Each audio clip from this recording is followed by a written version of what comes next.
Welcome to this English workshop. You are going to learn phrasal verbs, idioms, and expressions to help you sound like a native. You'll learn how to speak fast and pronounce all your new vocabulary just like a native. And this will help you understand fast-speaking natives as well. Welcome back to Bookish English. Of course, I'm Ariel now. Let's get started. Here's how this workshop will work. You'll listen to a sentence 3 times, and you need to write down exactly what you hear. And after, you'll learn how to use the expression, just like a native. Let's get started with the first listening exercise. Emma, let's get a move on. Emma, let's get a move on. Emma, let's get a move on. So how did you do with that clip? Did it sound fast? He said. Emma, let's get a move on first. Let's talk about let's. This is a contraction of let us, let's. Let's native speakers always say let's. And this is the imperative verb tense, which is used for orders or instructions. So this is given as an instruction. Let's get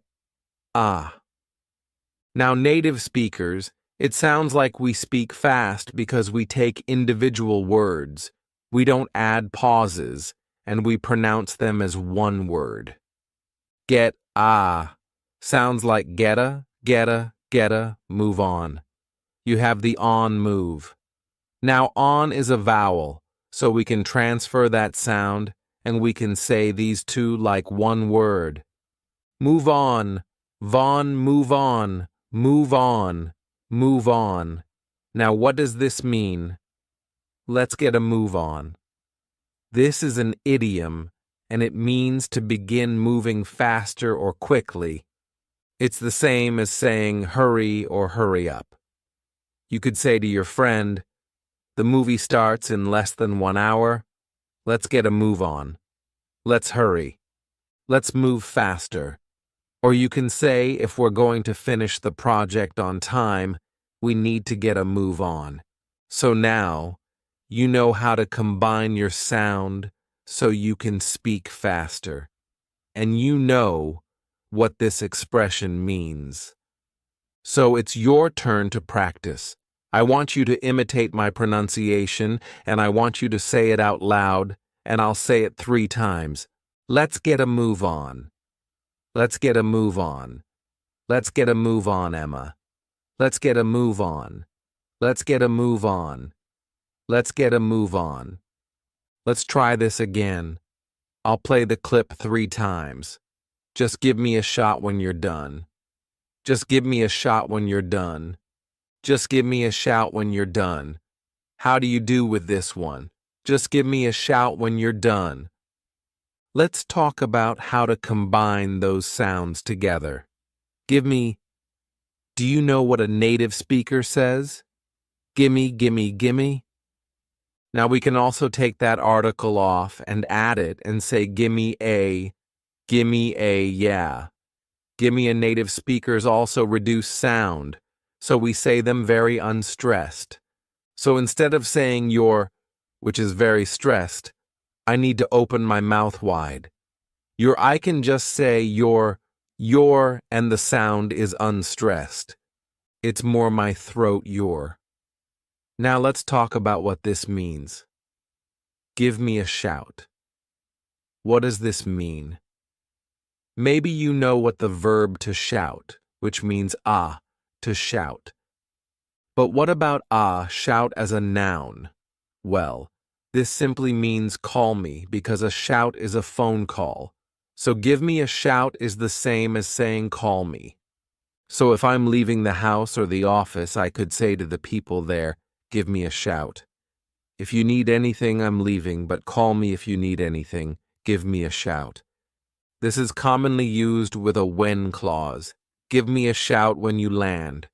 So notice when plus present. Simple. When you land, give me a shout. When you land, call me when you land. In this case, it was, give me a shout. When you're done, you are done. So to be done, this means to be finished. So this means the task is complete.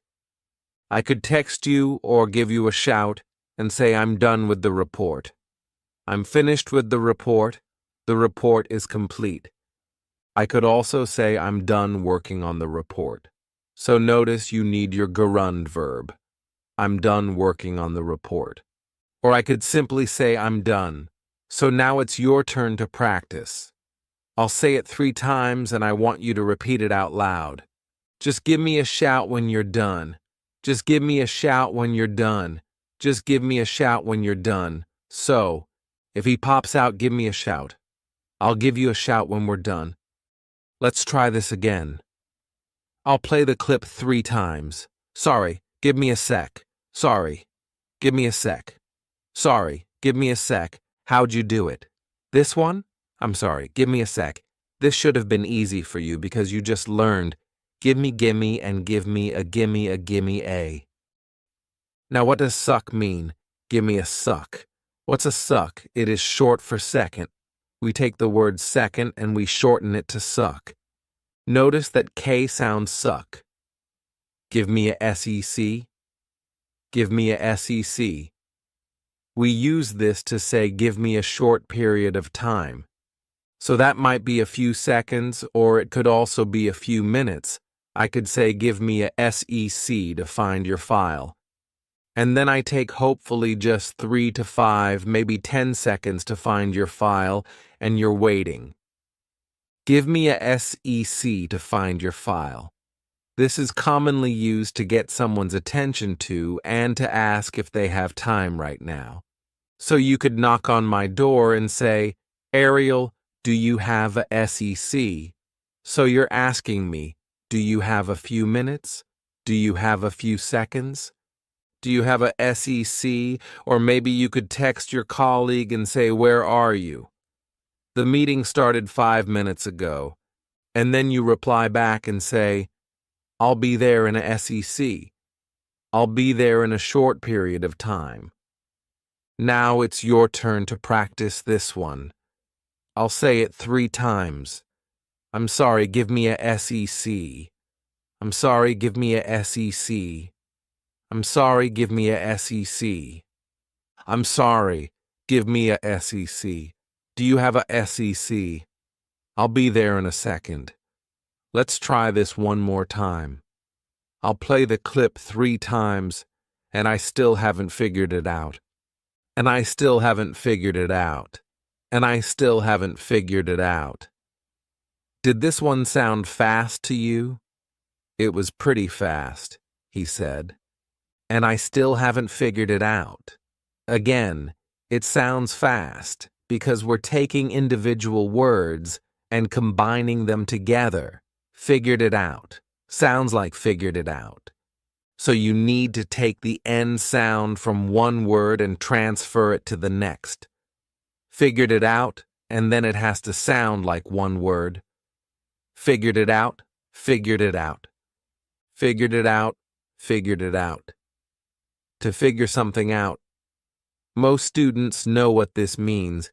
It means to understand or solve something. As a question I could ask you, have you figured it out now?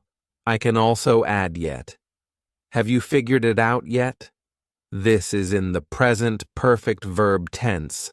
So if you use he or she as the subject, you need to change have to has he, has she figured it out yet? To reply positively, you can say I have figured it out. You can add already. I have already figured it out. And then for he or she has already figured it out. When you reply positively, this is a completed past action, but there's a result in the present. So maybe the result is so, now the client won't fire us because I figured it out. I've solved the issue or the problem, but in the clip it was negative. I haven't figured it out. And then you can add yet at the end. For he or she you need hasn't, which is the contraction. He hasn't figured it out yet. This shows that it's an ongoing process. You're still trying to figure it out. But did you notice that the speaker said, I still haven't figured it out? So the speaker didn't use yet. They used still, and notice that placement. It's subject. I still, and then haven't. Or if it's he or she, he still hasn't figured it out using still instead of yet. It emphasizes that it's ongoing, and it also emphasizes the difficulty of the task. So it sounds like he's struggling with this. You might say, we've been working on this bug for hours and we still haven't figured it out. So it really emphasizes the struggle. I could reply back and say, okay, give me a shout when you figure it out, because remember, you need the present simple. After that, when statement, give me a shout when you figure it out. Or I could be less patient and put pressure on this person and say, well, let's get a move on. The client will be here in an hour. Now it's your turn to practice. I'll say it 3 times and you need to repeat after me. I still haven't figured it out. I still haven't figured it out. I still haven't figured it out. And I still haven't figured it out. If you haven't figured it out yet, no one's figured it out yet. Are you enjoying this lesson? If you are, then I want to tell you about the Bookish English. This is my free training program where we study native English speakers from YouTube. So you can improve your listening skills of fast English, expand your vocabulary with natural expressions, and learn advanced grammar easily. Plus, you'll have me as your personal coach. You can look in the description for the link to learn more, or you can go to my website and click on Finally Fluent Academy. Now let's continue with our lesson. Amazing job. Now let's complete another listening exercise. It was a cakewalk. It was a cakewalk. It was a cakewalk. Did you get this one? I said it was a cakewalk. Let's talk about was. You can combine these together and it sounds like was. So notice I'm linking the sounds and I'm taking that was, but it's a voiced sound. So I'm going to transfer that sound to AW. So you hear SA. SA was a, it was a cakewalk. It was a cakewalk. This thing was a cakewalk, right? What does this mean to be a cakewalk? This means that something is simple or effortless. You might be familiar with the idiom to be a piece of cake. When you describe something as a piece of cake, it means simple or effortless. This is the same idiom. It's just slightly changing it to be a cakewalk. Easy cake. Hopefully you would say learning English becomes a cakewalk when you have a great teacher. If you agree, then put cakewalk, cakewalk. Put cakewalk in the comments. Remember that you have to conjugate your verb to be with the subject and the time reference. This was a cakewalk in the past. Simple. This is a cakewalk in the present. Simple. This will be a cakewalk in which verb tense the future simple, and this has been a cakewalk. Which verb tense the present perfect. And also remember the article, it's always a cakewalk. This was a cakewalk. Let's try this again, a little more advanced. I'll say it 3 times. It's a Band-Aid fix. It's a Band-Aid fix. Did you hear this one? I said it's a Band-Aid fix. Of course is our contraction of it is, it's Band-Aid is 2 words. But to pronounce them like one, I'll take that D and transfer it to the vowel. Band-Aid, Band-Aid, Band-Aid, Band-Aid, fix. A Band-Aid fix is a temporary solution to a problem.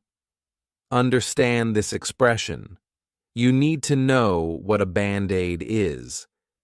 This is a Band-Aid. This is the brand name for bandage, but the brand name is Band-Aid. And native speakers just refer to bandages as Band-Aids. I put Band-Aids on it, but remember this means a temporary solution to a problem. You could say filling the potholes is a Band-Aid fix. This entire road needs to be repaved, but it's just a Band-Aid fix. Now, there are many temporary solutions to help you improve your English, but not all of them are permanent.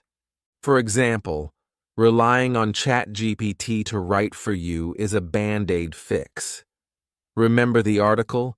Our noun is a fix, and then Band-Aid is an adjective, a Band-Aid fix. And although a Band-Aid fix means a temporary solution, you can't say a Band-Aid solution. You must always say a Band-Aid fix, because that's the word choice in this expression. Let's try this again, a little more difficult. I'll say it 3 times. You can't rest on your laurels. You can't rest on your laurels. You can't rest on your laurels. Did you get this one? I said you can't rest on your laurels.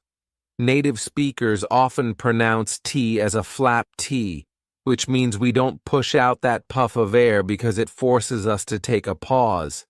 You can't. So I don't say you can't. I say you can't. You can't restin'. So here you hear that T because I'm linking the 2 words together and I'm transferring the T sound onto the vowel restin' ton. Restin', restin'. Your is pronounced in spoken English as an unstressed your. You can't rest on your laurels. This could be a hard word to pronounce depending on your native language because we have an R and an L lore, OLS lore, OLS. So divide the sounds and tell you're comfortable with each sound lore, OLS, and then you can pronounce it as one. Laurels. Laurels. The expression is to rest on your laurels. We use this to say that you shouldn't become too comfortable or stagnant with past achievements, past successes. You should set new goals. You should push yourself further. You shouldn't rest on your laurels. For example, the author wrote an international bestseller, but then rested on her laurels. So she had a past accomplishment, past success with this international bestseller that she wrote. But because she rested on her laurels, it means that she didn't set new goals. She didn't push herself further, so she didn't write anything after that international bestseller. She just remained successful based on her past success, but didn't achieve any new success. Let's think about this in a language learning context.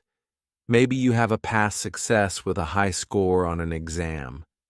It's amazing that you got a band 9 on your IELTS last year, but you can't just rest on your laurels.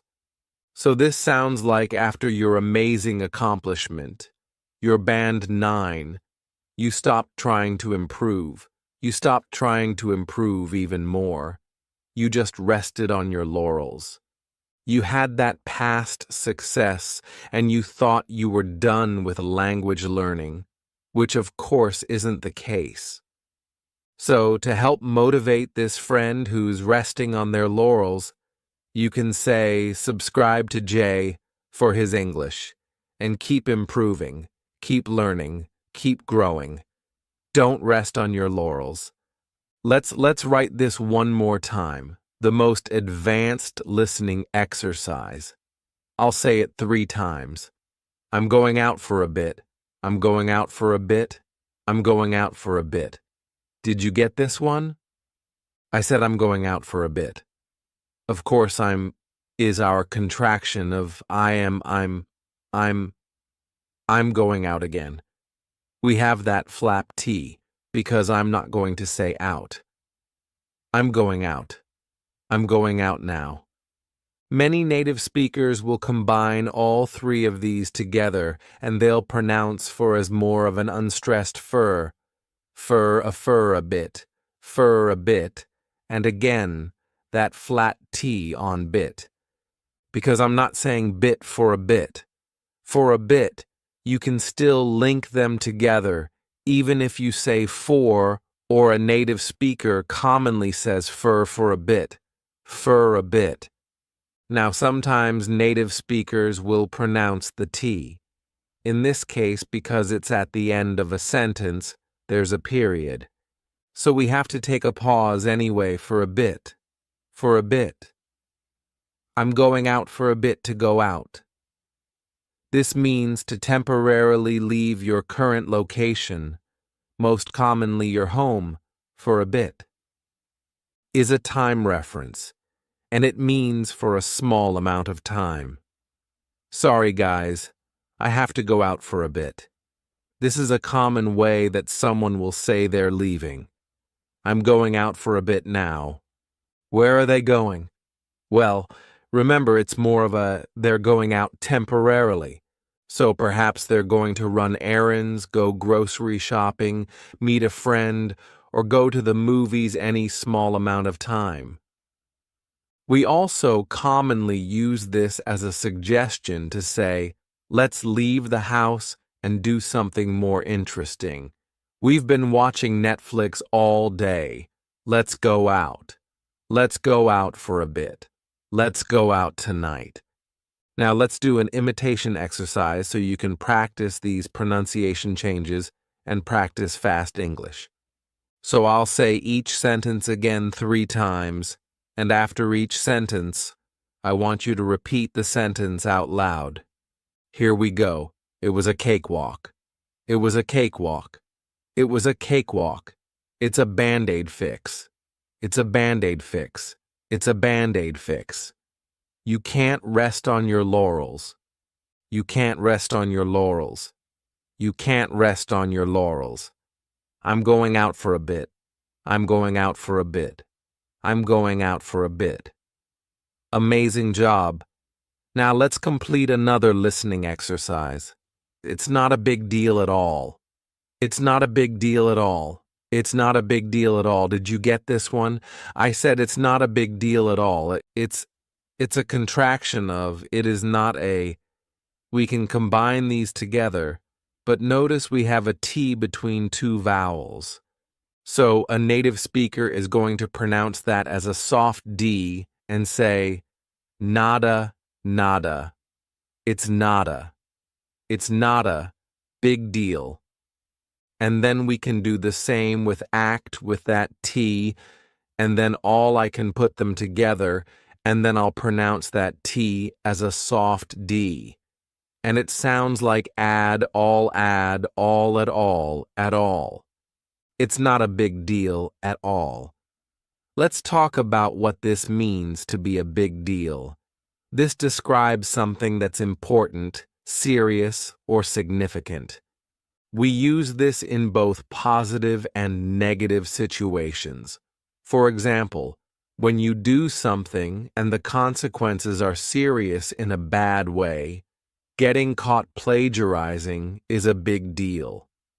You could be expelled. So here the consequences are serious in a negative way. You could be expelled, which means permanently removed from your school. Is that big of a deal? Yes, it's a big deal. But we also use this in a positive way. Getting a promotion is a big deal. You can finally buy a house. So here the promotion is important and significant for the impact it will have on your life. It's a big deal. No big deal. It's a huge deal. Now remember, our example was in the negative. It's not a big deal at all. So we can use this in 2 ways. First, to say that something isn't serious, significant, or important. Important, for example, Missing the party isn't a big deal. Your friend will understand. So the consequence of that action, missing the party, isn't very important or significant or serious. It's really not a big deal. It's not a big deal. Now we also use this as a reply when someone offers appreciation or their thanks for something we did. Your friend could say, "Thanks for agreeing to help me move this weekend. I really appreciate it." And you can reply back and say, "It's not a big deal at all. I'm happy to help." Now, if you want to sound really American and casual, you can reduce that entire sentence to 2 words. No biggie, no biggie. So no biggie represents it's not a big deal. No biggie, no biggie. It's really common with native speakers in a casual, informal way. So I could show my appreciation to you and say, "Thank you so much for liking this video and subscribing." Don't forget to do those 2 things, and then you can reply back and say, "No biggie, no biggie. It's not a big deal at all. I'm happy to." So put that in the comments. No biggie, no biggie, no biggie. Put that in the comments. Let's try this again.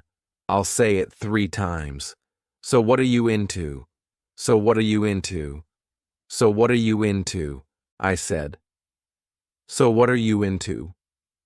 What are can combine together, and that are can sound very reduced.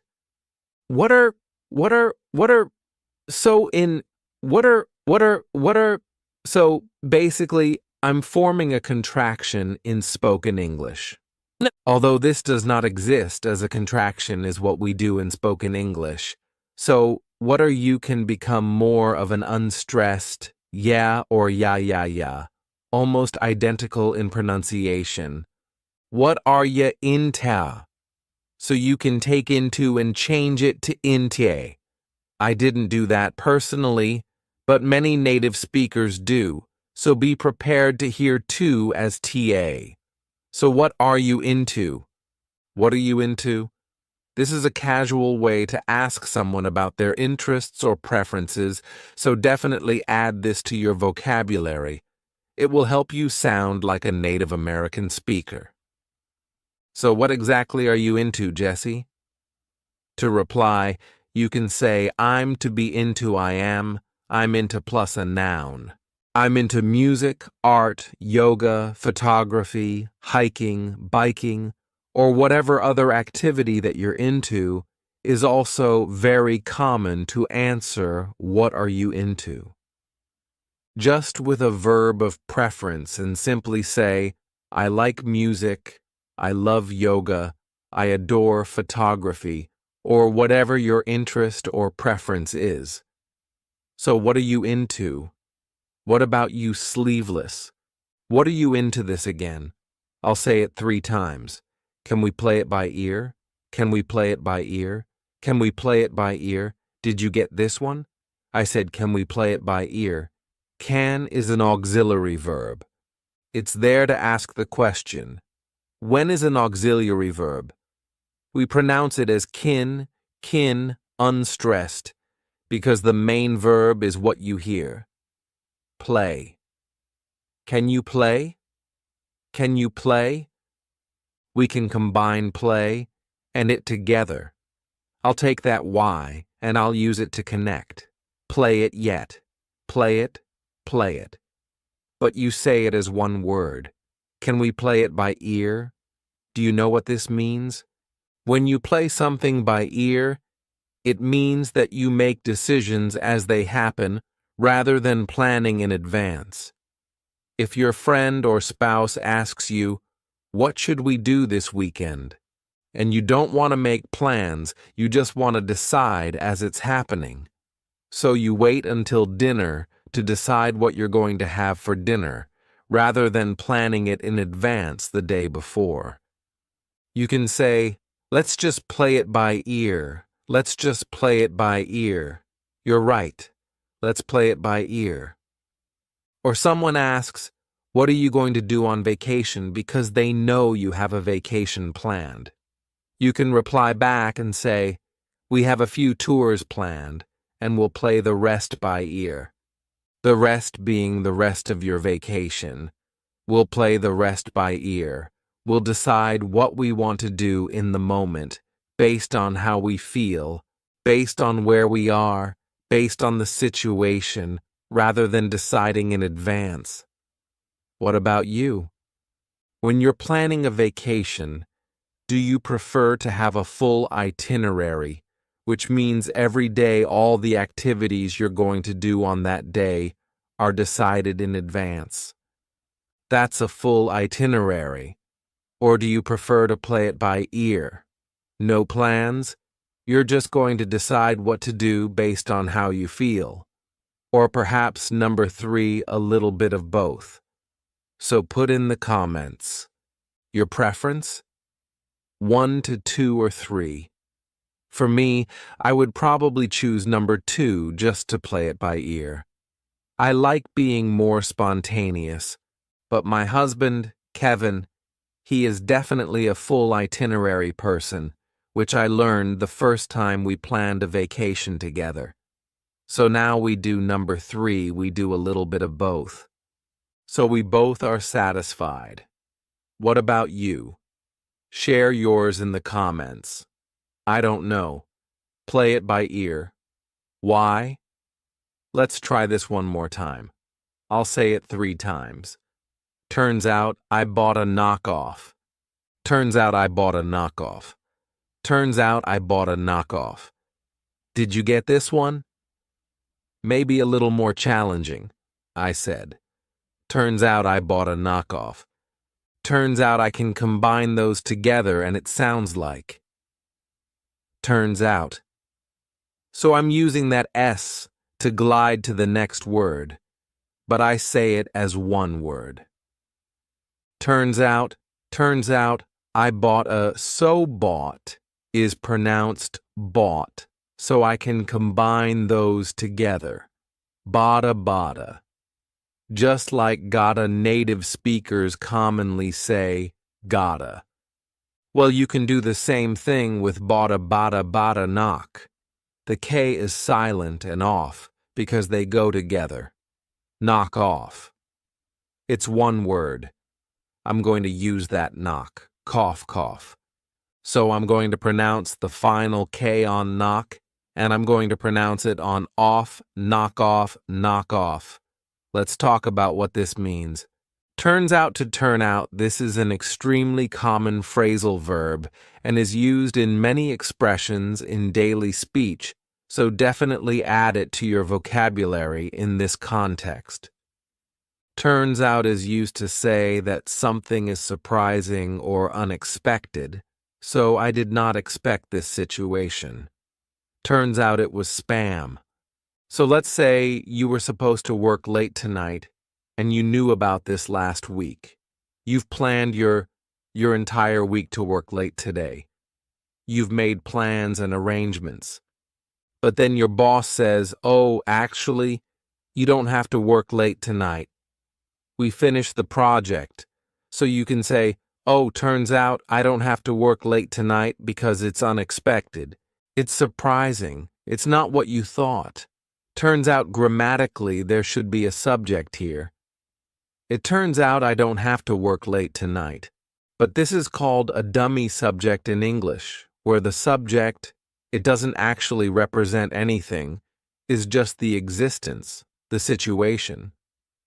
Because it's a dummy subject in spoken English, we often drop it and just say, turns out I don't have to work late tonight. But in written English, a subject is required grammatically. Let's talk about a knockoff. What is this? Because turns out I bought a knockoff. What's a knockoff? A knockoff is a copy or an imitation of something, usually a product or service. Knockoffs are very common with designer brands. So the original is a Louis Vuitton handbag, which has a very distinct look to it, but there are a lot of knockoffs. They're fake They're fake Louis Vuittons. And from a distance you probably can't tell at all, but when you examine the quality of the material, it's very obvious. So in this situation, maybe it's my friend bought a Louis Vuitton, but turns out it was a knockoff. At least designer or knockoff, it's just buy another knockoff that's actually a cubic zirconia knockoff. Now let's do an imitation exercise so you can practice all of these pronunciation changes that take place in spoken English. I'll say each sentence again 3 times, and after I see the sentence, I want you to repeat the sentence out loud and imitate my pronunciation. Here we go. It's not a big deal at all. It's not a big deal at all. It's not a big deal at all. So what are you into? So what are you into? So what are you into? Can we play it by ear? Can we play it by ear? Can we play it by ear? Turns out I bought a knockoff. Turns out I bought a knockoff. Turns out I bought a knockoff. Amazing job. Now let's complete another listening exercise. Our first listening exercise. I'll say it 3 times. Thanks for your help. You rock. Thanks for your help. You rock. Thanks for your help. You rock. Did you get this one? I said thanks for your help. You rock. Very easy, right? At a natural pace. Native speakers, we reduce sound. So for becomes fur, thanks fur, your becomes your. Thanks for your. Thanks for your help. Your help. Thanks for your help. Now let's review a common mistake that I hear beginner students make, and sometimes even advanced students. You can say thank you or thanks. You cannot say thanks you or think and notice. In our example, we have thanks for your help. Thanks for your help. What is your help? This is a noun, so we have thanks for plus noun. You can also use thanks for plus gerund, because for is a preposition. So what would thanks for your help be in the gerund form? Do you know? Thanks for helping me. Thanks for your help. Thanks for helping me and you rock. This is a very natural way to say you're great. You're awesome. I use this in the comments section to reply to your lovely comments all the time. But don't say you are rock. It is not to be rock. It is to rock. You rock. You rock. You're awesome. You're really great. You rock. Put that in the comments. You rock. You rock. Thanks for your help. Thanks for helping me. Thanks, Billy. You rock. You rock. Thanks, honey. Let's try this again. A little more difficult. I'll say it 3 times. She's starting to rub off on you. She's starting to rub off on you. She's starting to rub off on you. Did you get this one? I said she's starting to rub off on you. She's is our contraction. She's starting to. So instead of to, you can use an unstressed tub. She's starting to rub off because rub off is a phrasal verb. They go together. I can take that B sound and connect it to the next word, but I have to combine them together. I have to see them as one word, rub off, off, rub off, rub off. I can also take that on and add it together. So I'm saying those 3 words as one rub off fawn. So here I'm taking the F from off and I'm adding it to on fawn, rub off fawn, rub off on you. What does this mean? To rub off on someone is when someone's behavior or personality affects someone else. Let's take Janice and let's say Janice loves helping other people. Now let's say Fernando spends a week working with Janice and now Fernando starts helping other people. You could say Janice rubbed off on Fernando. Here we have it. In the past, simple rubbed off on Janice, rubbed off on Fernando. Now, you could also take the specific personality trait or characteristic, in this case, Janice's helpfulness, which is a noun, Janice's helpfulness, because the helpfulness belongs to Janice, so it's possessive. Janice's helpfulness rubbed off on Fernando, so that specific character trait of Janice transferred to Fernando because they spent time together. Marcus is really rubbing off on you. Finally, I'm rubbing off on you. My deviousness has finally rubbed off on you. Let's try this again. I'll say it 3 times. He rubs me the wrong way. He rubs me the wrong way. He rubs me the wrong way. Did you get this one? I said he rubs me the wrong way. Notice this expression uses the verb to rub, and our last expression used the verb to rub. But they have completely different meanings, and that's why this is a more advanced listening exercise. Because maybe you understood the words, but you don't know what this means, to rub someone the wrong way. This is to annoy someone, but without intending to remember Janice from our last example, and she was very helpful. But maybe for some reason, she just rubs you the wrong way. She annoys you, but there's nothing that she does to annoy you. Just maybe your personalities clash. They don't go together. So if you're planning a social gathering, you might say, "Is it okay if we don't invite Janice? She rubs me the wrong way." An entire person like poor Janice can rub you the wrong way, but it also could be something specific that someone said or did, and overall you like Janice. But just that one thing she said or did rubbed you the wrong way. For example, your comment just rubbed me the wrong way. So maybe she said something in a meeting that really annoyed you, but you know she did not intend to annoy you. Hear your comment. This is a noun. Your comment rubbed the past symbol of the verb to rub. And notice that soft D rubbed me the wrong way. Is it me? But do I rub you the wrong way? Not J guy rubs me the wrong way. He rubs everyone the wrong way. But pop our final listening exercise and the most advanced. I'll say it 3 times. I had a hunch he'd quit. I had a hunch he'd quit. I had a hunch he'd quit. Did you get this one? I said. I had a hunch he'd quit. Notice for pronunciation. I had a, so I combine hadda together as one word. I had a hunch he'd quit. Now, did you hear that? The he'd quit? Well, that D represents what word he would quit. He'd quit. He'd quit very difficult for students to hear. Native speakers understand it based on context and based on grammatical structure. It would sound awkward without it. So we know it's there even though we can't really hear it either.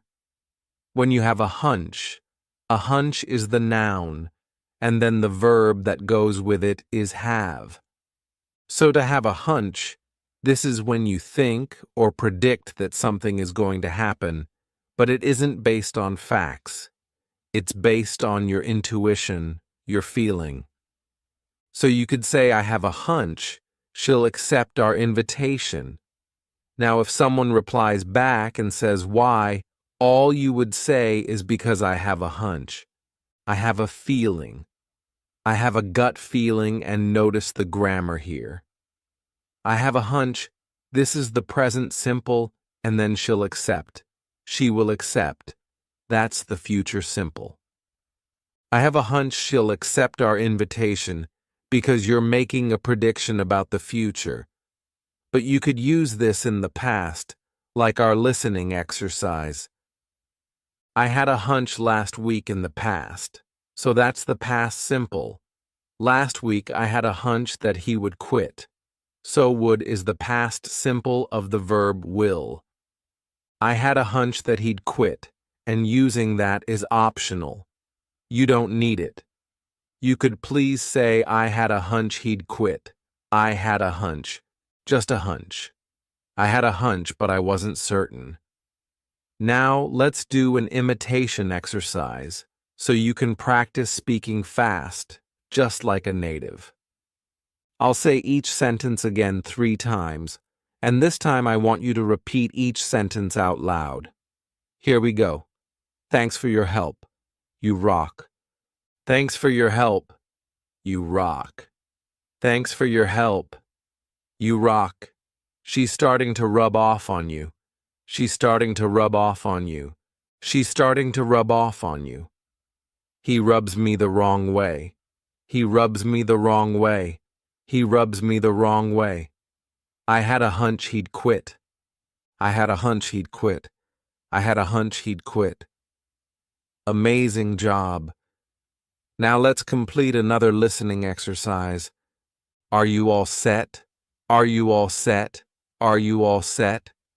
I said, are you all set? Notice that the you becomes more of an unstressed. Yeah or yeah. So it's a very subtle difference. Oh. Ah, yeah, yeah. Native speakers will use both. Are you all set? And notice I don't push out that T, so set, all set. Now what does this mean to be all set? This simply means to be ready.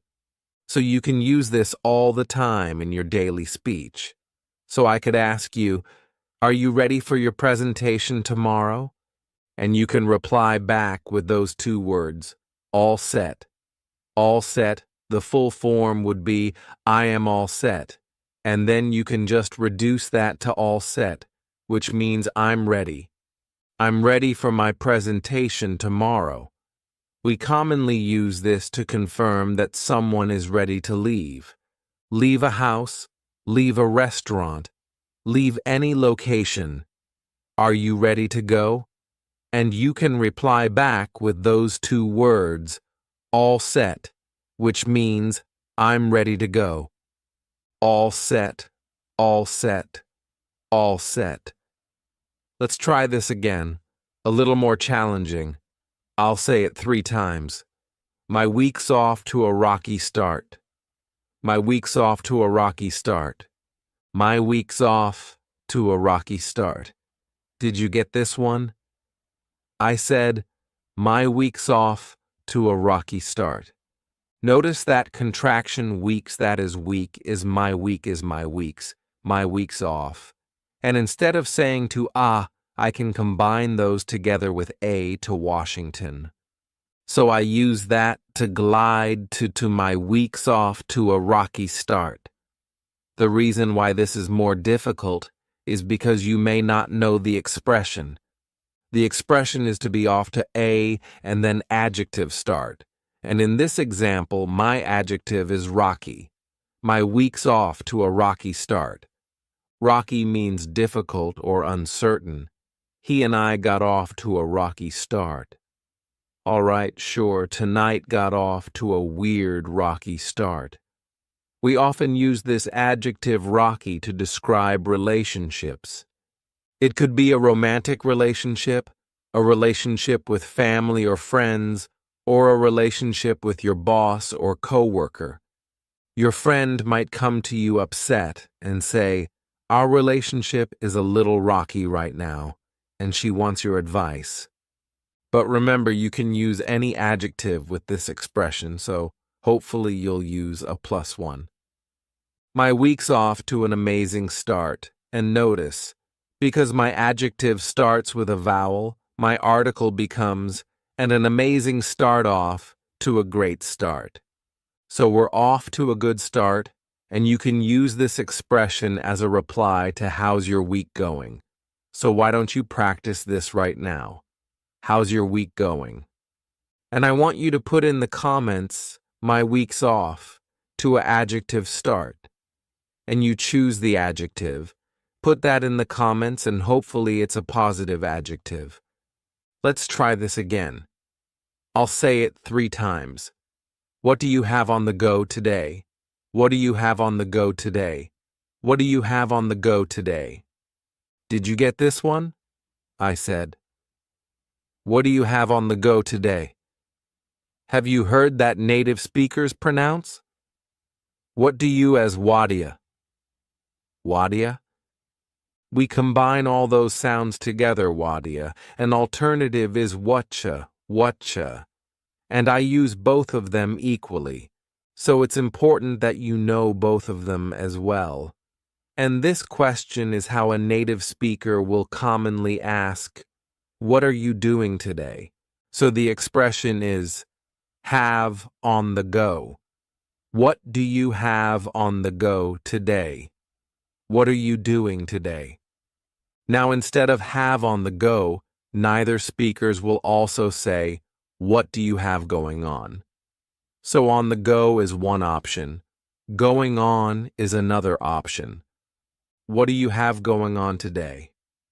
Hey girl, what do you got going on today? So to answer, maybe you could say today I'm studying Bookish English lessons. Is that what you have going on today? Let's try this one more time. I'll say it 3 times. Did you nod off in the presentation too? Did you nod off in the presentation too? Did you nod off in the presentation too? Did you get this one? I said, did you nod off in the presentation too? Native speakers will combine did you and say did you? Did you?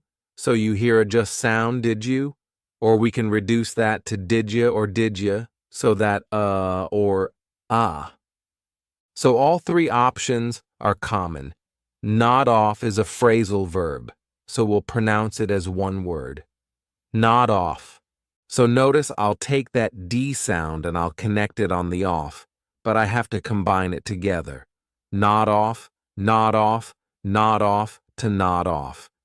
This means that you fall asleep accidentally when you're not supposed to, like during a presentation. So hopefully you're not nodding off during this lesson right now. Or maybe you nodded off on the bus. I nodded off on the bus and missed my stop. Has that ever happened to you? Or maybe you see one of your coworkers nodding off. I think Sarah nodded off. Someone should wake her up before her boss sees her. You just nod off. I nodded off, so I nodded off a little. Nodded off. Ross, you were snoring. Now let's do an imitation exercise so you can practice your pronunciation. I'm going to say each sentence again, and I want you to repeat the sentence aloud and imitate my pronunciation. Are you all set? Are you all set? Are you all set? My week's off to a rocky start. My week's off to a rocky start. My week's off to a rocky start. What do you have on the go today? What do you have on the go today? What do you have on the go today? Did you not off in the presentation too? Did you not off in the presentation too? Did you not off in the presentation too? Amazing job. Now let's complete another listening exercise. Let's get started. I'll say it 3 times. I got a lot on my plate. I got a lot on my plate. I got a lot on my plate. Did you get this one? I said I got a lot on my plate. Now gotta native speakers pronounce this as I got a lot on my plate. The expression is to have a lot on one's plate. Have you heard this? It's very common. When you have a lot on your plate, it means you're very busy. You have many different tasks to complete. Now notice in my spoken expression, I used got. I got a lot on my plate. I got a lot on my plate because native speakers commonly replace have with got in spoken English in a casual, informal way. But in written English, or more formal professional English, it's best to use have. So let's see some examples. I could say give the project to Isabel. Amar already has a lot on his plate. Now, of course, our verb is have, so you need to conjugate it with the subject and time reference. In this case, Amar, third person singular Amar, has in the present simple. And notice Amar has a lot on his plate because the expression requires a possessive his plate. We also use this expression to talk about a time we were busy in the past, so you have to conjugate that verb. We had a lot on our plate because the subject is we. So now I need our plate. And then you can use a past simple time reference. Last week with the conference, I got a lot of my plate. Right now, we just got a lot of my plate. I got a lot on my plate. Let's try this again. I'll say it 3 times. I'm thinking of taking up sewing. I'm thinking of taking up sewing. I'm thinking of taking up sewing. How'd you do? I said. I'm thinking of taking up sewing. Take up is our phrasal verb, and notice I pronounced it as one taking up because the preposition belongs to the verb. Native speakers may drop that taking that G sound, and it sounds more like taken, but then you have to connect the preposition taken up. I'm thinking of taking up sewing. You may hear that. And did you get sewing? Because of course the pronunciation is the same as sew. There's no sewing, though adding an ing. So sewing is the activity, but the pronunciation is the same as the word. So let's talk about this phrasal verb. When you take up an activity or a hobby, it simply means start. And this is one of the reasons that you don't understand native speakers because our vocabularies are filled with phrasal verbs, idioms, and expressions like this one. So remember our last expression? I have a lot on my plate. Let's combine these together. I'd love to take up sewing, but I already have so much on my plate at work. Of course, take is a verb, so you need to conjugate it. I could say Max took up guitar last year and he's already amazing. What about you? Are you thinking of taking up notice? You need that gerund. Thinking of taking up? Are you thinking of taking up a new activity or hobby? Share that in the comments below. We'll take up yoga or jogging or, we'll be organized. Taking up, just making. Yeah, I am. Well, Mrs. B and I did take up synchronized swimming. Let's try a more advanced test. I'll say it 3 times. Have you nailed down the dates yet? Have you nailed down the dates yet? Have you nailed down the dates yet? I said, have you nailed down the dates yet? And the reason why this is more advanced is because I'm using an expression you may not be familiar with for pronunciation. I said have you, but a lot of native speakers reduce you to just a ya. You have, you nailed. So you might hear that now nailed. Notice in the past simple that ed is a very soft nailed, but we have nailed down. So because I have a D sound on down, and these two go together, I'll pronounce it as one, and you'll only hear one D sound nailed down. Nailed down. So it's pronounced exactly the same as nail down, but if you say it together, that D is used for both. Same with dates yet. Notice how that blends into the for yet dates yet, and it sounds like one word, dates yet dates. Yet the phrasal verb here is to nail something down, and that's when you firmly establish or confirm something. So just think of it as 100% confirmed. I could say I'm not signing the contract until we nail down the terms. Once the terms are nailed down, they're 100% confirmed. So you can think of them as official. So then I'm comfortable signing the contract in a more everyday context. You might say, let's nail down our vacation plans by the end of the week. Once your plans are nailed down, they're 100% confirmed, so you can get excited about your vacation. Now notice my question. Have you nailed down the dates yet? What vertense is that? It's the present perfect.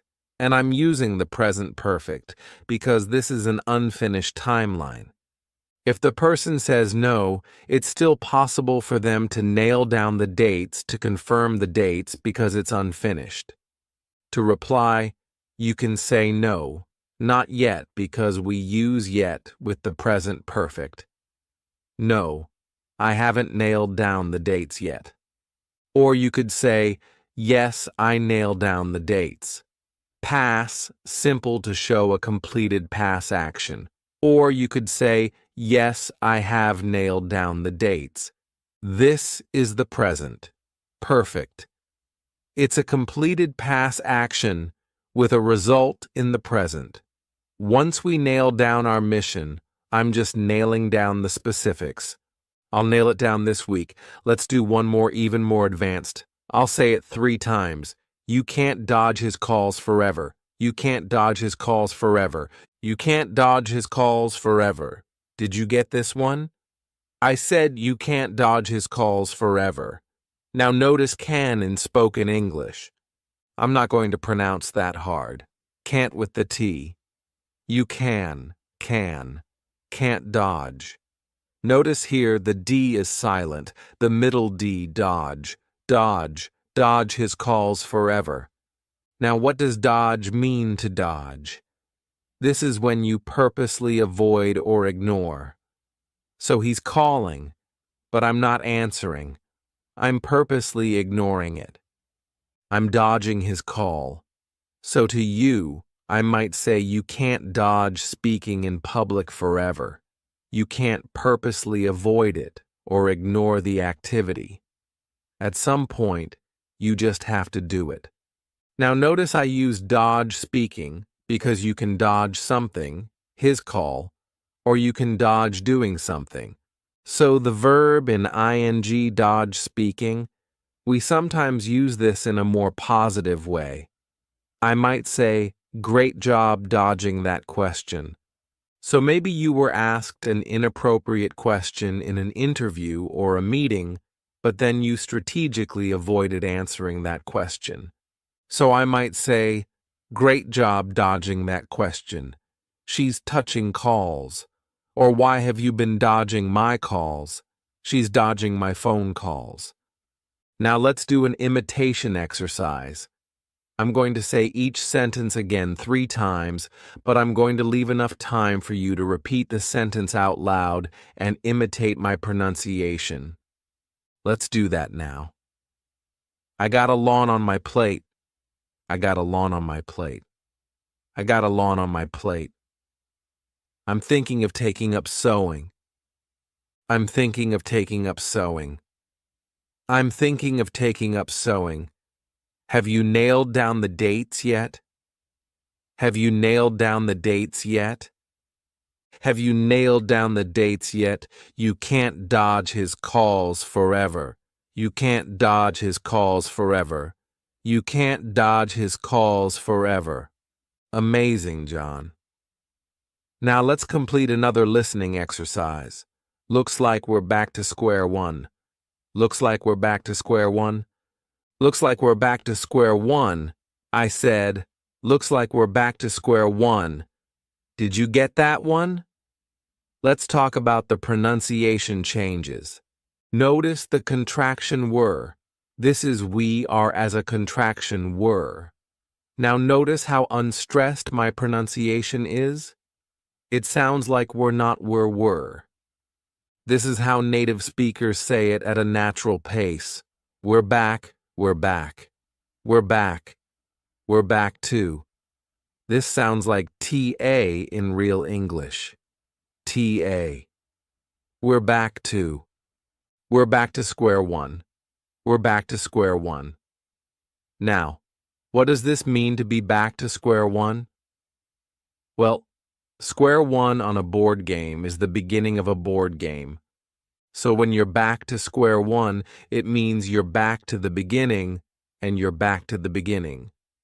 The start, because you tried something and it didn't work, so you had a failed attempt and you have to try again.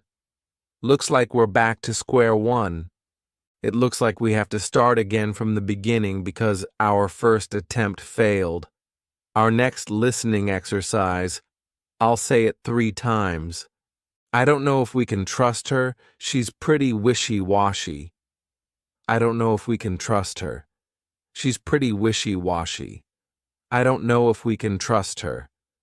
She's pretty wishy-washy, I said. I don't know if we can trust her. She's pretty wishy-washy. First, let's talk about don't know at a natural pace. This sounds like don't know. I don't know. I don't know. Don't know. I don't know.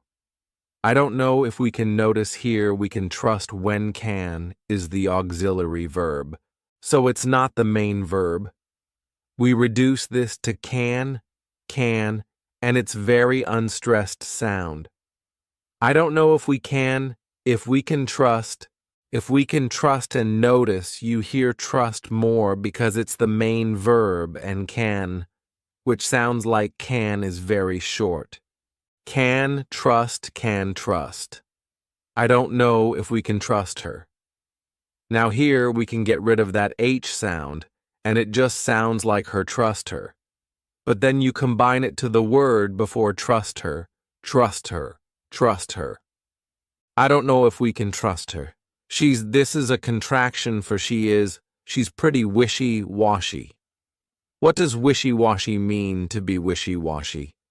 This is when you have no clear or consistent ideas or decisions. We generally use this as an adjective to describe someone who changes their mind, changes the decision that they make frequently. So that's why you don't know if you can trust her because she says she's going to come to your party or help you move. But because she's wishy-washy, tomorrow she might change her mind and say, "Oh, actually, I'm not coming to the party, or I'm not going to help you move." But then maybe the next day she changes her mind again, and she does come to your party. She's wishy-washy. I don't know if I can trust her. She's pretty wishy-washy. Our next listening exercise, I'll say it 3 times. You gotta give him props. He's a real trooper. You gotta give him props. He's a real trooper. You gotta give him props. He's a real trooper. I said you gotta give him props. He's a real trooper. You got to sounds like you gotta give him. Same thing we saw with her. Get rid of the age and it will sound like him, but you can combine it to the word before give him. You gotta give him props. This is a contraction. He's a real trooper. Now, what does this mean to give someone props? This is when you give someone respect, credit, or recognition. So let's say a coworker of yours gets a really big client. Well, if you want to give your coworker credit or recognition, you could say, "Oh, we got to give them props." And then you can celebrate his big achievement. Let's talk about he's a real trooper. When you describe someone as a trooper to be a trooper, this is someone who perseveres through hardship or difficulty. So they persevere, they keep going. They don't give up, they don't quit, they persevere. And this is why you got to give them props. Because he didn't quit even though it was difficult. Because he's a real trooper. Our next listening exercise, I'll say it 3 times. Our successes and failures were writ large. Our successes and failures were writ large. Our successes and failures were writ large. I said, our successes and failures were writ large. Notice our I did not pronounce this as our I said are a very reduced sound. Are our successes and failures here. And when and comes between 2 nouns or even 2 verbs, we reduce it to our successes and failures. FB and T, successes and failures. Our successes and failures were writ. Did you spell this, starting with AR or with AW? The West is silent, just like in the word right. The West is silent, but in spelling it's there. In pronunciation, it isn't writ large. What does writ large mean? This is an adjective that simply means to be very obvious. So our successes and failures were very obvious. Why is that? Perhaps we work for a public company, and when we fail, the general public knows we failed. But also, when we succeed, the general public knows we succeeded, because our successes and failures are writ large. They're very obvious. Are you ready for your last listening exercise? I'll say it 3 times. With a few twinks, it'll be good to go. With a few twinks, it'll be good to go. With a few tweaks, it'll be good to go. I said with a few tweaks, it'll be good to go. Did you hear that contraction? It will, sounds like it's a very soft sound. It's easy to miss that will. It'll be. But without it, the sentence wouldn't be grammatically correct. If I said it be, that isn't correct. It will be. It'll be good to go. Just like we saw before, to is a reduced sound, an unstressed sound. To good to go, to go to go, good to go, good to go. What does this mean with a few tweaks? Tweaks are changes, small changes. So let's say you're writing a report and your boss or coworker wants you to remove this section and add this information. That would be a tweak. A tweak, you need to make a small change. A tweak with a few tweaks, with a few changes, it'll be good to go. When something is good to go, it means it's ready. And we use this in 2 contexts. Ready to leave or ready to start doing something. So let's say you and your friend are going to the movies. Your friend could text you and say, "Good to go. Are you ready to leave?" And in this case, it could be, "Are you ready to leave your house to meet me at the movies?" Good to go. Good to go. We use this a lot as native speakers. In this context, it'll be good to go. Something can also be good to go in the context of it's ready to start doing something. For example, the new website will be good to go on Monday, which means the new website will be ready to start doing something, ready to start receiving visitors, ready to be available to the public.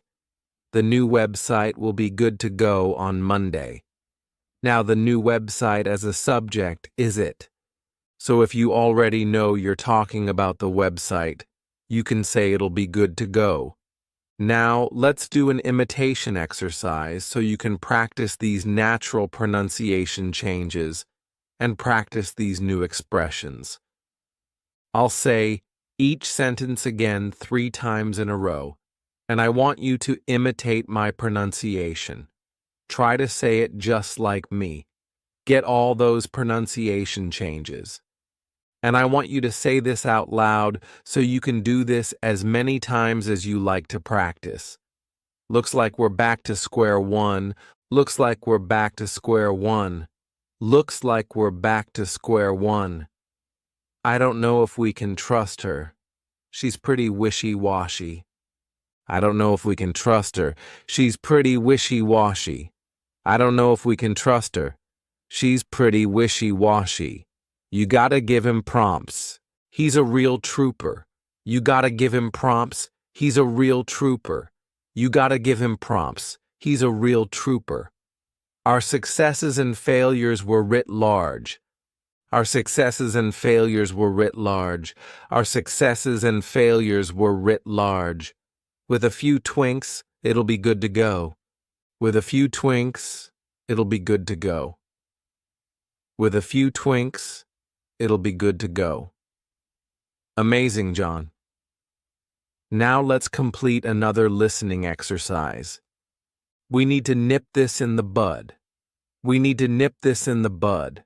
We need to nip this in the bud. Did you get this one? I said we need to nip this in the bud. Now let's talk about need. Notice that I didn't pronounce the D need, because if I do that, it forces me to take a pause, which slows me down. So if you don't pronounce that D at the end, you'll be able to speak faster. We need TATA.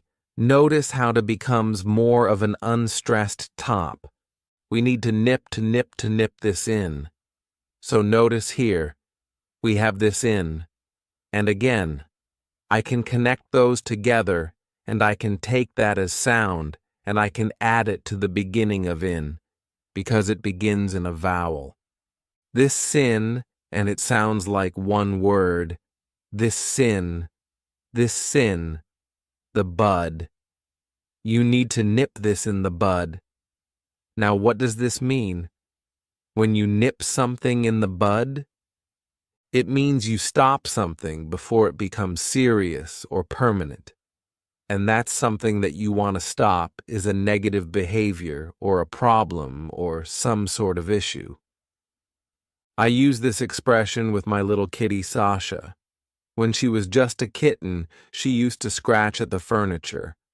Now obviously this is a negative behavior that I want to stop. And if I let her keep scratching, then it will become a permanent habit, a permanent behavior. So I needed to nip her scratching in the bud. I needed to nip it in the bud. So maybe there's an issue or a problem that you want to nip in the bud. For my students, I would say you need to nip your fear of public speaking in the bud, which means you need to stop it when it's just a small fear. Because if you let it grow and grow and grow and grow, it's going to be a lot more difficult to overcome. So you need to nip your fear of public speaking in the bud. So if you're with me, put that in the comments. Nip fear in the bud. Nip fear in the bud. Put that in the comments, and I certainly hope that my channel and these lessons help you do that. I just want to nip any problems in the bud, and I nip this thing in the bud. Going to nip this thing in the bud. You need to nip this in the bud. Let's try this again with another listening exercise. I'll say it 3 times. Don't blow his comment out of proportion. Don't blow his comment out of proportion. Don't blow his comment out of proportion. Did you hear what I said? I said don't blow his comment out of proportion. Don't is a contraction of do not don't. It will help you speak faster. And again, drop that T so you don't take a pause. Don't blow. Blow is blow. Is So notice on his, I drop that H, and I combine those two together. Don't blow his comment out of, you can reduce those into one sound. ODA, don't blow his comment out of proportion. You're blowing this way out of proportion. Now let's talk about the meaning here. When you blow something out of proportion, you make an event or a problem seem more serious than it is in reality. So let's say you have a job interview and it's going to be in English. But remember, you nipped fear in the bud, so you're not afraid to speak in public, right? But imagine that you didn't nip fear in the bud and you're stressing and you're anxious and you're nervous, but the event is going to a job interview in English, and you make it seem like this big, terrible, scary event. So you could say, don't blow it out of proportion.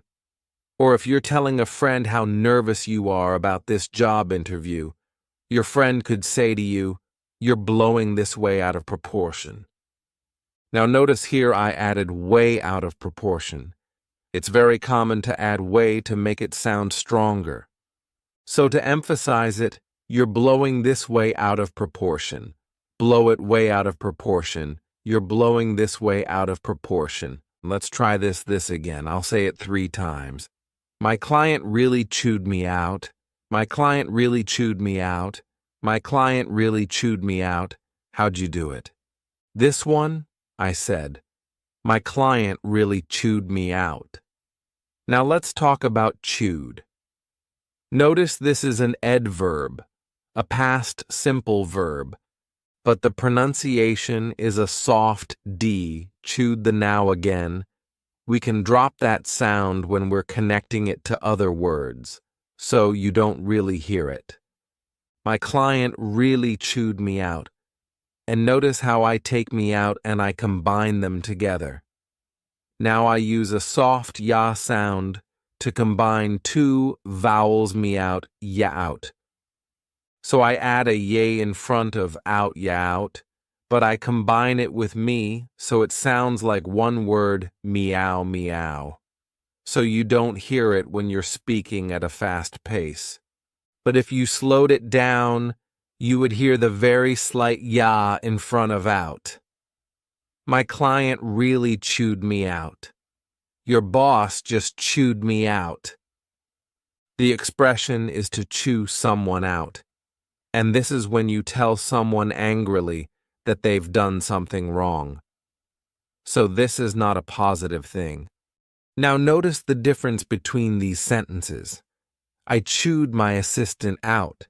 The client chewed me out. So notice the difference in the first one. I chewed my assistant out. I'm giving the angry comments. The second one, my client chewed me out.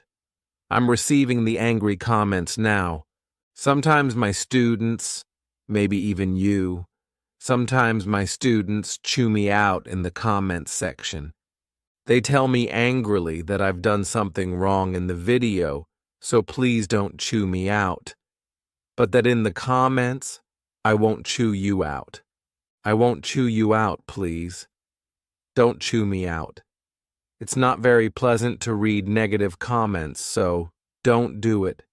Chew me out about something more like chewed out. I've been chewed out before. Wanted me to chew you out. Let's try this one more time. I'll say it 3 times. We're not laying anyone off. We're not laying anyone off. We're not laying anyone off. Did you get this one? I said we're not laying anyone off. Now notice where this is a contraction we are, and notice how unstressed it is where we're not. We're not. Now as a contraction, you could also say we aren't. So both of those contractions are common. I just chose to use where we're not. We're not laying anyone off. Now notice how I can combine anyone off.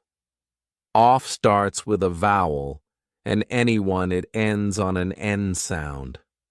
So I can take that N and just add it in front of the vowel. Anyone noff anyone off, and it sounds more like one sound, to lay someone off.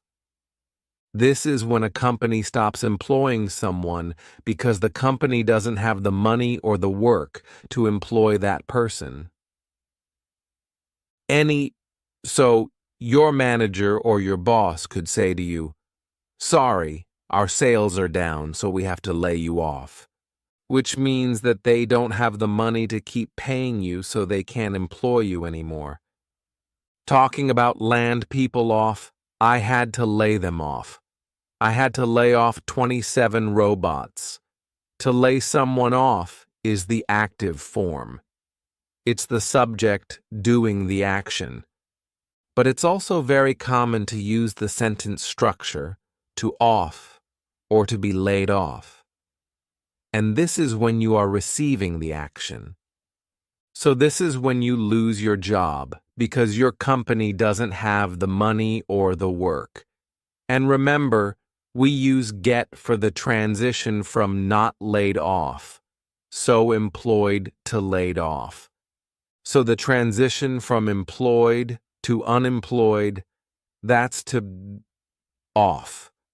Now, to be laid off, that's simply talking about your current state. So now you are unemployed. I wasn't fired from my job, I was laid off. I got laid off. Wait, we're going to off.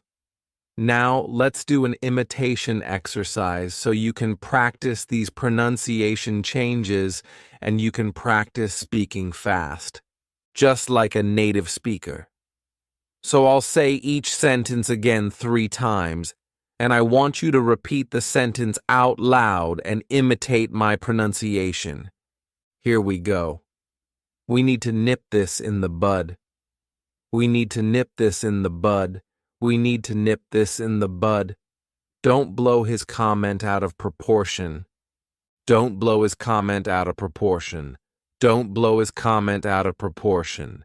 My client really chewed me out. My client really chewed me out. My client really chewed me out. We're not laying anyone off.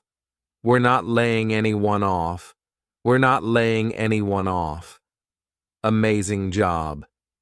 Now let's complete another listening exercise. They've been bickering all day. They've been bickering all day. They've been bickering all day. Did you get this one? I said they've been bickering all day. Let's talk about the pronunciation changes. Notice I have they've. This is a contraction. They've. Native speakers use contractions in spoken English almost 100% of the time.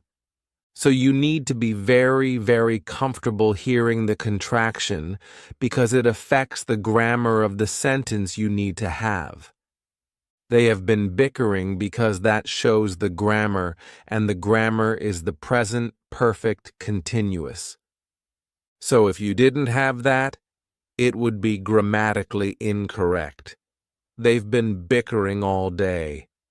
Now notice I said been, a very unstressed been. This is how we pronounce the past participle of the verb be been in American English. I don't speak British English, but I believe in British English they pronounce it more stressed being. But in American English we don't do that. We just say been. They've been bickering all day.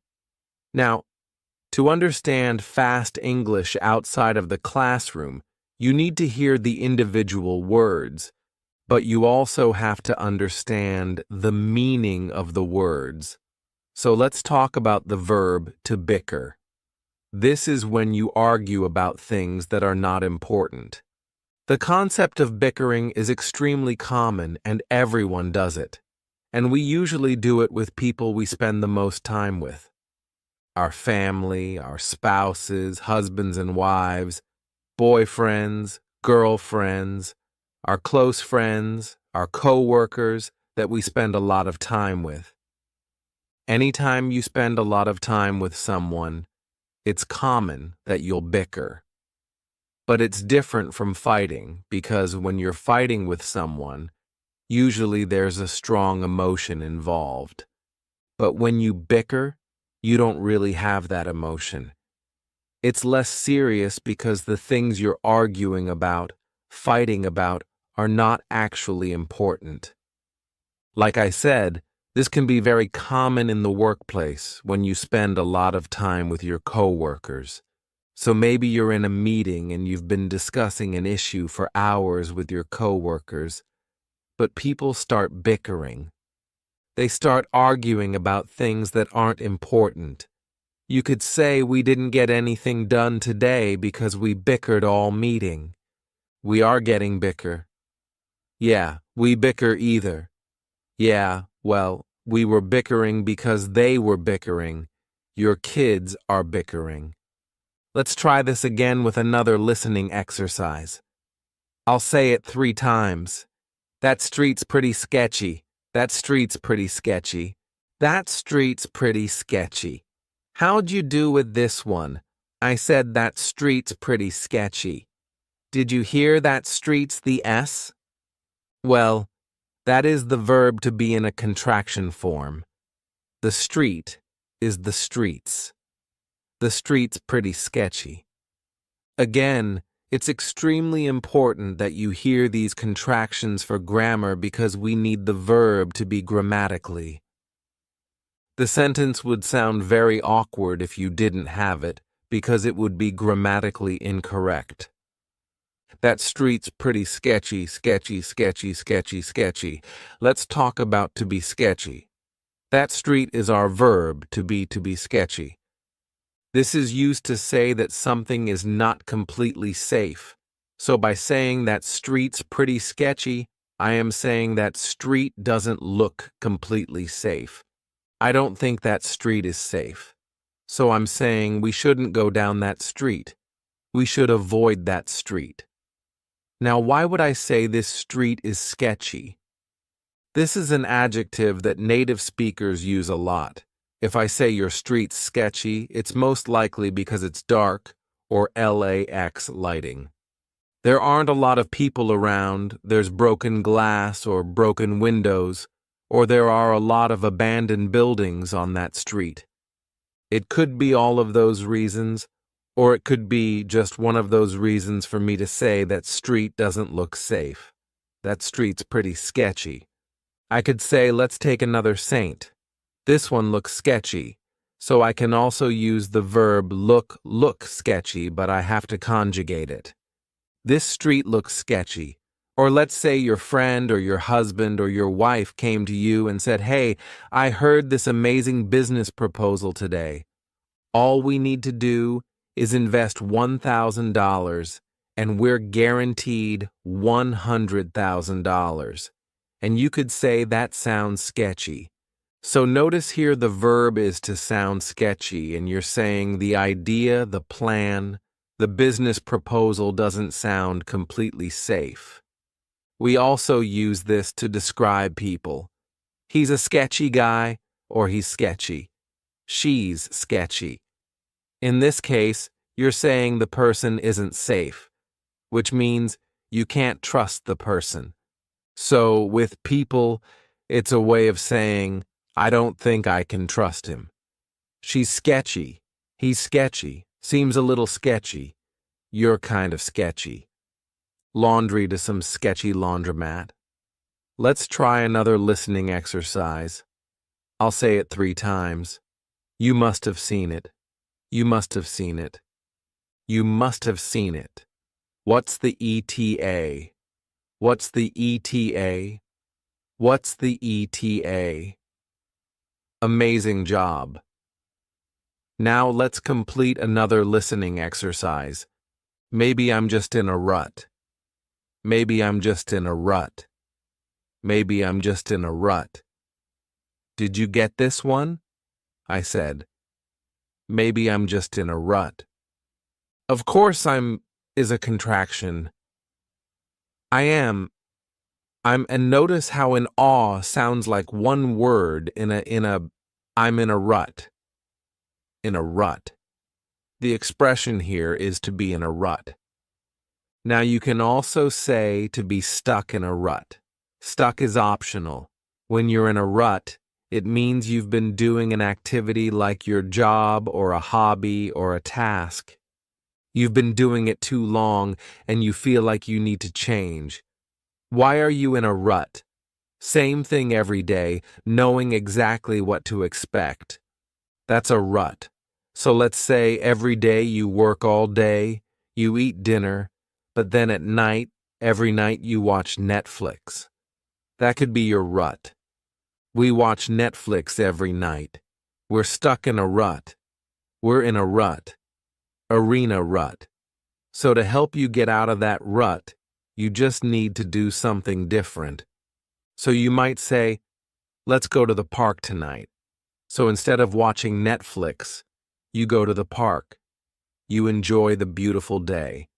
To help you get out of your rut, you're a rider. Ruts are normal. Let's try this again. I'll say it 3 times. My boss is stuck in his ways.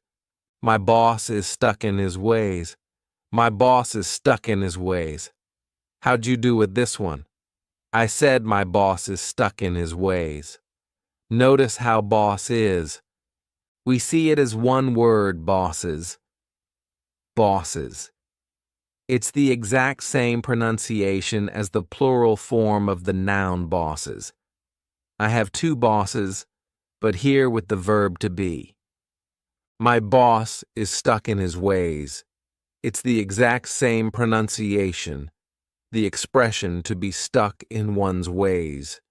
Notice ways is plural and it's one possessive.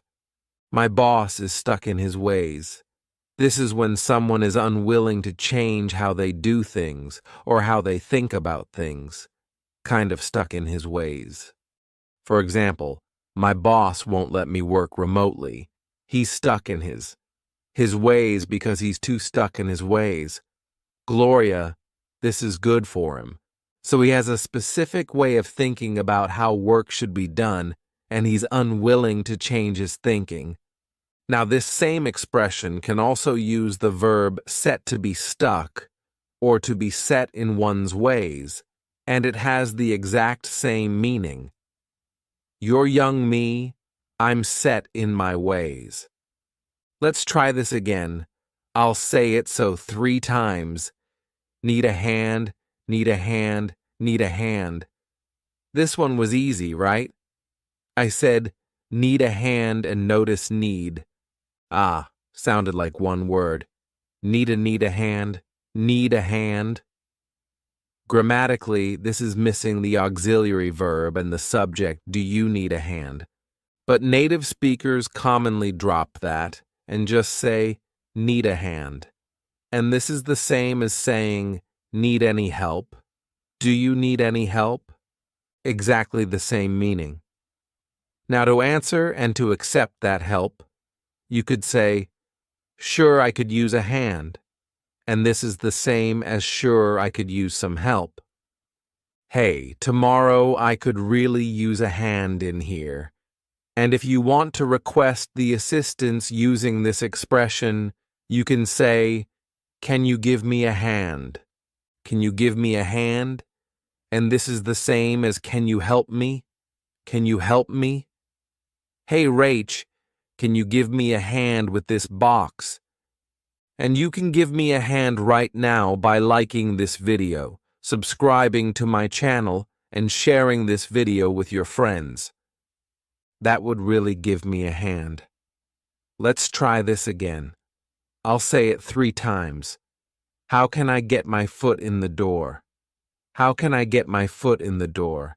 How can I get my foot in the door? Did you get this one? I said, how can I get my foot in the door? Do you know this expression to get one's or all foot in the door? This is used when you join an organization, a company. You take a specific job that's at a low level, but you're doing that because you hope that low level will turn into a higher position that's getting your foot in the door. You've already got a foot in the door. For example, I'm a journalist, but I took a job as a receptionist to get my foot in the door. I was just trying to get one foot in the door. But you have to be careful with this strategy because you don't want to say, I took this job 5 years ago to get my foot in the door, but now I'm stuck in a rut. That would mean that you're still a receptionist 5 years later. So you haven't moved up. So your strategy of taking a lower position to get your foot in the door hasn't been very successful. Now let's do an imitation exercise so you can practice your pronunciation. I'll say each sentence again, and I want you to repeat the sentence out loud. Let's do that now. Maybe I'm just in a rut. Maybe I'm just in a rut. Maybe I'm just in a rut. My boss is stuck in his ways. My boss is stuck in his ways. My boss is stuck in his ways. Need a hand. Need a hand. Need a hand. How can I get my foot in the door? How can I get my foot in the door? How can I get my foot in the door? Hope you have enjoyed the lesson. Thanks for watching.